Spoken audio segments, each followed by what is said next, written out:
warahmatullahi wabarakatuh. Perkenalkan, nama saya Jason Talibudi dengan nomor induk mahasiswa 2405317. Di sini saya akan menceritakan sebuah kisah dongeng yang berjudul Hutan Pelangi dan Burung Kecil. Selamat menyaksikan. Diceritakan di sebuah lembah hijau yang dikelilingi gunung-gunung tinggi, ada sebuah hutan ajaib bernama Hutan Pelangi. Dinamakan begitu karena setiap pagi 7 warna pelangi selalu tampak di langit dan menari di antara pepohonan. Daun-daunnya berkilau, bunga-bunganya berwarna-warni, dan sungainya mengalir jernih seperti kaca. Semua hewan di hutan itu hidup damai. Ada Riri si kelinci yang suka melompat, Toto si kura-kura yang bijaksana, Lala si rusa yang anggun, dan ada seekor burung kecil berwarna biru langit bernama Pipi. Namun, Pipi sering merasa tidak percaya diri. Sayapnya kecil, suaranya tidak seindah burung yang lain, terbangnya pun tidak terlalu tinggi. Aku ini burung yang biasa saja. Kalau Pipi setiap pagi, Riri si kelinci mencoba menghiburnya. Tidak apa-apa Pipi, kamu memang kecil, tapi kamu cepat. Tapi Pipi hanya tersenyum lemah.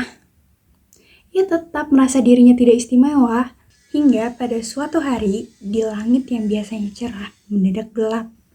Awan hitam menutupi desa Pelangi dan angin bertiup kencang. Semua hewan berlarian ke tempat bersembunyian. Elang hitam datang! Teriak seekor tupai panik. Elang hitam adalah burung besar dan dia adalah burung yang jahat.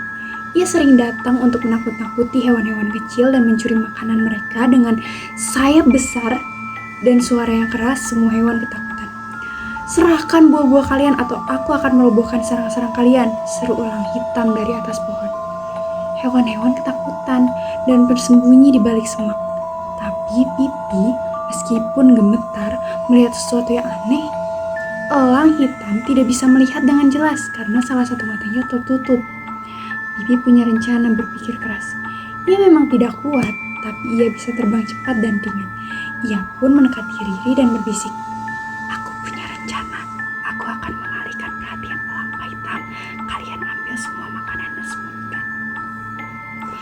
Riri terkejut. Tapi Pipi, itu berbahaya. Aku harus mencoba. Kalau tidak, elang akan menghabiskan semua makanan kita. Dengan napas bergetar, Pipi terbang tinggi menuju elang. Hei, elang besar di sini. Ayo kejar aku. Kalau bisa. Elang hitam menoleh marah. Berani sekali kau burung kecil. Ia pun mengepakkan sayapnya dan mengejar Pipi dengan cepat. Tapi karena matanya buram dan tubuhnya berat, elang itu kesulitan mengikuti gerakan cepat Pipi yang lincah berputar di antara ranting dan daun. Pipi pun menukik, berputar menembus semak lalu terbang lagi ke arah sungai. Elang hitam mencoba mengikuti, tapi akhirnya tiba-tiba elang hitam jatuh. Ia menabrak batang pohon besar dan jatuh ke tanah, pusing 7 keliling. Pada saat itu, hutan kembali cerah melihat itu. Hewan-hewan lain bersorak gembira. Mereka segera membantu Pipi dan memastikan elang hitam terbang pergi dari hutan. Pelangi pun perlahan muncul kembali di langit menyinari wajah-wajah bahagia penghuni hutan. Riri melompat mendekati Pipi. "Kamu hebat sekali Pipi, berkat keberanianmu kita semua selamat." Dan Toto si kura-kura yang bijak mengangguk sambil tersenyum. Lihatlah Pipi, tidak perlu jadi besar atau bersuara indah untuk menjadi pahlawan. Kadang keberanian dan hati baik jauh lebih kuat daripada sayap yang besar. Pipi tersenyum malu. Untuk pertama kalinya, ia merasa bangga pada dirinya sendiri. "Aku ternyata bisa melakukan hal besar meskipun aku kecil," katanya pelan. Sejak hari itu, semua hewan memuji keberanian Pipi. Mereka bahkan menamai tempat Pipi menjatuhkan elang hitam sebagai pohon pahlawan.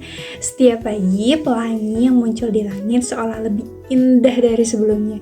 Dan di antara kicauan burung-burung lain, terdengar suara kecil Pipi bernyanyi dengan bahagia. Pesan moralnya, tidak perlu menjadi besar atau sempurna untuk berarti. Keberanian, kebaikan hati, dan kemauan untuk membantu adalah kekuatan yang sesungguhnya.